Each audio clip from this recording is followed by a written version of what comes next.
Good evening, ladies and gentlemen. I will be your MC this evening, and it is a privilege and an honor to welcome you to the 25th anniversary celebration for what I truly believe is the most important apostolate in the world today, LifeSite News.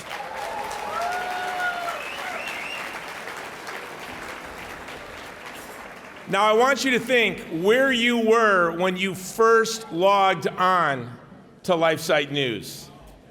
And I bet you I was in a better place than you were. I was at the University of Hawaii, where I was the president of the Pro-Life Student Union. I did not yet own a computer, and I would write my papers on a Brother word processor. I did not own a Palm Pilot yet. That was still 2 years away.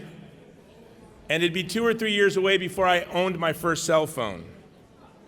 A lot has changed in the world since 1997. And one of those things was the overturning of Roe v. Wade.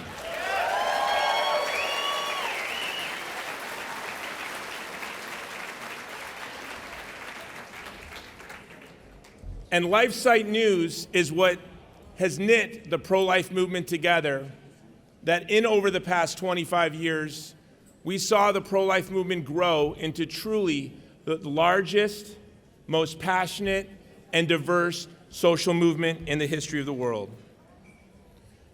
And I'm excited to be here tonight simply to be in the same room with so many of my heroes. Because as I look out into the room tonight, I don't know about you, but I feel like this is a Hall of Fame dinner for some of the greatest saints in the history of the world. And so I'm grateful to two of my heroes, Steve and John Henry, for entrusting me with the privilege of being your MC tonight. So before we begin the evening, I would like to thank our sponsors, Jim and Josette Kramer and their beautiful daughter, Catherine, in Kramer Marketing.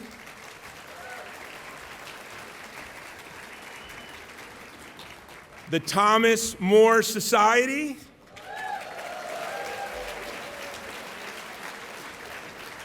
Nicholas and Natasha Brueggemann and Bavarian Waste.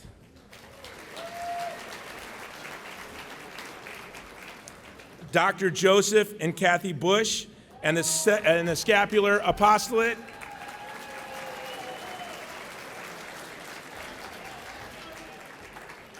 Now this other group I'm afraid to mention, because they're kind of extreme. The Coalition for Canceled Priests.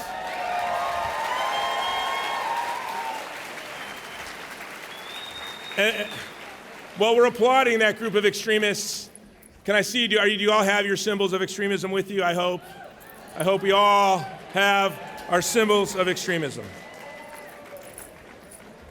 I was so happy to see that this was one of tonight's sponsors.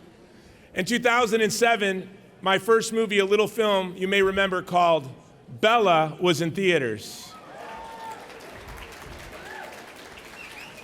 And thanks to the family that owns Goya Foods, they bought out $500,000 in movie tickets that I had to give away through Spanish language radio station. I still buy Goya food every time I go in the grocery store. And there was this wild New Yorker with real attitude calling me, asking for more and more tickets every day. And I thought, this guy is really obnoxious and full of it. And then turns out he is kind of obnoxious and not full of it. He filled up. He got high schools across New York City to bus their students from public high schools to see Bella. Who am I talking about? Chris Slattery, Expectant, and Mother Care. A real hero.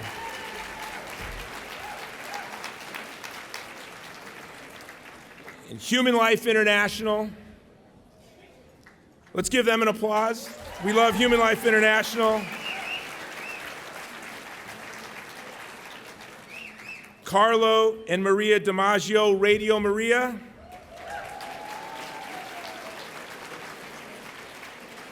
And Jim and Joanne Wright, the Stations of the Cross Catholic Media Network.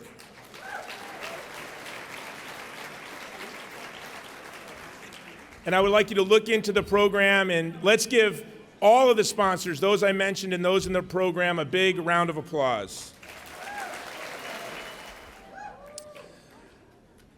The great Catholic anthropologist René Girard said, "If you serve the vulnerable, you will become as vulnerable as they are.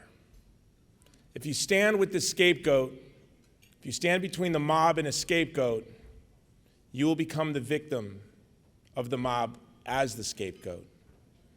When we think of the plight of those that we're celebrating here and recognizing here today with the Coalition of Canceled Priests, they became vulnerable because of their commitment to Jesus Christ and their parishioners.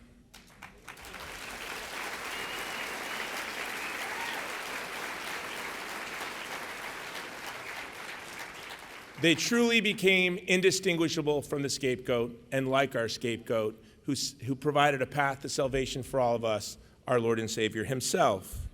As I look around this room, I see so many of my friends, people I've worked with, some of you for almost 3 decades, and I think you feel the same way. And we think of over the past 25 years, the important uniting role that LifeSite News has played in informing us, not only about the news of the day, truthfully, but about the work of so many heroes that we've come to love and be able to support. And that video clip that you saw, along with Archbishop Vigano's talk, because we have such wonderful conversations, you may have missed it. They will be available on the LifeSite News website. In that video, which you just saw, the clip that we just watched, it's sort of awe-inspiring to think that LifeSite News in 25 years went from being an organization that was friends with Michael O'Brien to an organization that's living in a Michael O'Brien novel, if you've read his novels. With my work, I know that LifeSite News has been one of the only voices in the world for the persecuted church in China, for the Uyghur in Chinese-occupied East Turkestan, for people who are suffering under medical tyranny around the world. It is truly a testament to the reach and growth that has occurred over the past 25 years of the hard work, drive, and ambition, the zeal, the fortitude of the 2 men with a vision and a commitment to this mission of LifeSite News. I'd like to take a moment to share with you why I said yes to emceeing this event. When I was asked several months ago, I looked at my calendar and said, that is the worst possible week for me to do anything. Because I've spent almost every waking moment since early August of last year rescuing Afghan Christians and our Afghan allies from certain death.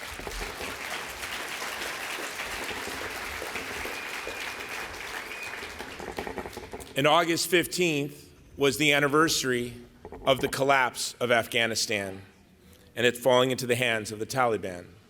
So I knew that this week would be a busy week for me.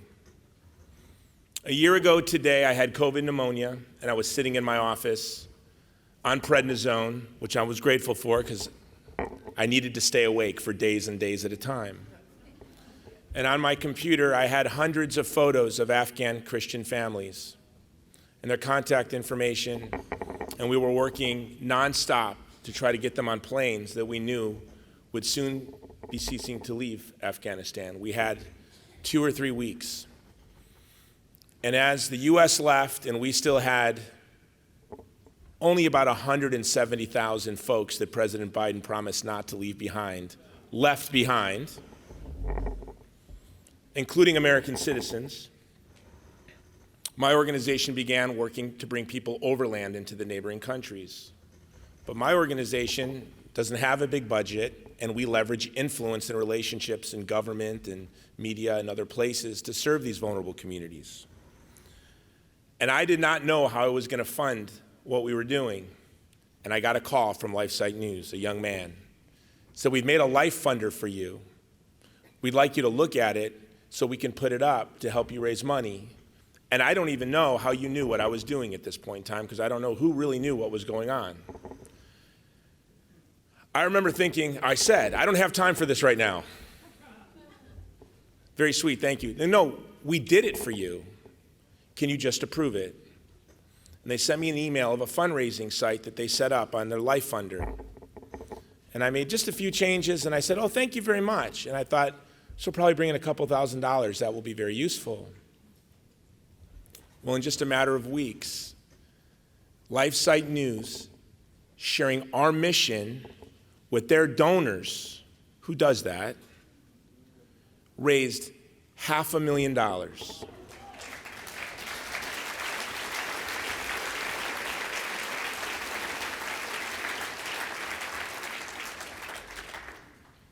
And with that $500,000, we were able to evacuate and rescue from certain death hundreds and hundreds of Christian families.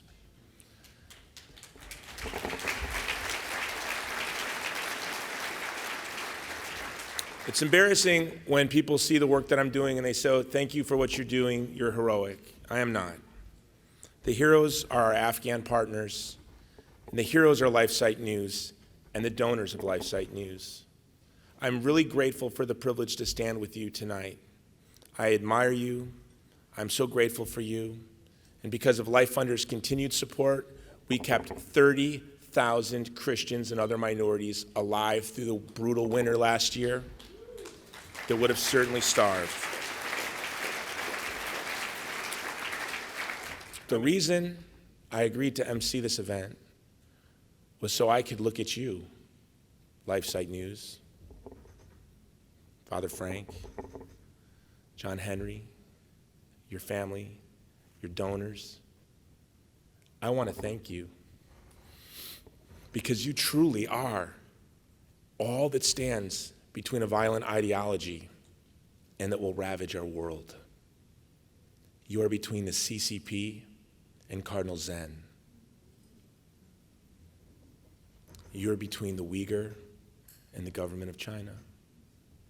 You're between vulnerable women all over the world and an abortion industry that will devour them. You're between Islamic extremists and the Christians of Syria.